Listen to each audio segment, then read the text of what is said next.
Audio Jungle. Hi everyone, my name is Nur Alisha binti Shamsul Anwar. Hi, my name is Nur Haida binti Hasanuddin. Hi, I'm Ajin Iza and we are from Group 4.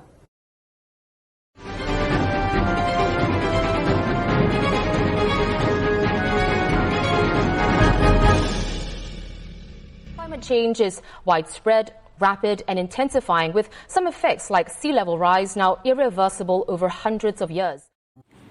Based on the compilation of news earlier, IPCC warns that Singapore should brace themselves against the brunt of climate change in the upcoming years. Why so? Let's explore a few of the climate change issues faced by Singapore. The first issue faced by Singapore is the threat of rising sea level. IPCC reports that without aggressive action, sea level can rise up to 1 meter by 2100, a serious issue for a low-lying country like Singapore. 30% of its land is 5 meters below the sea level, making it become the worst flash flood country in the last 4 years. In addition to that, Straits of Singapore also recorded the increase of mean sea level at the rate of 1.2 mm to 1.7 per year in the period of 1975 to 2009. Next issue faced by Singapore is extreme weather. Singapore already warmer than the global average due to the urban heat island effect, a phenomenon in which urban buildings trap heat during the day and release it at night. But climate change actually further intensified the heat. In fact, from 1980 to 2020, the annual mean temperature has increased from 26.9 degrees to 28. Aside from heat, Singapore also received a heavier rainfall in recent years, increased at the average rate of 67 mm per decade from 1980 to 2019. The concept of mitigation is the main strategy in solving the problem of climate change by Singapore. Mitigation is the action of reducing the severity, seriousness, or painfulness of something. The government has introduced mandatory energy labelling scheme (MELS) and minimum energy performance standard (MEPS) to improve the energy performance of home appliances standard and promote energy efficiency to household. The implementation of MELS in 2008 made it mandatory for air conditioners and refrigerators, which are energy-intensive home appliances, to carry energy label, while MEPS were implemented in 2011 to prohibit sale of appliances models that do not meet the minimum specified energy efficiency level. Next is shifting travel demand to low-emission modes and reducing vehicular emission.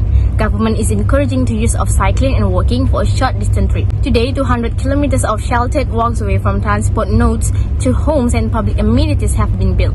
A further 115 kilometers of these sheltered walkways will be added by 2040. In addition, Singapore's target for the public transport capital share during morning and evening for peak hours reached to 75% by 2030. The next strategy focuses on adjusting the climate effect to moderate the negative impact of climate change, which is known as adaptation strategy. As mentioned by Alicia before, Singapore has experienced a sea level rise, and in the latest IPCC report, researchers has predicted 1 meter sea level rise in Singapore by 2100. Therefore, the government is currently working out on minimizing the rate of rise by employing coastal protection.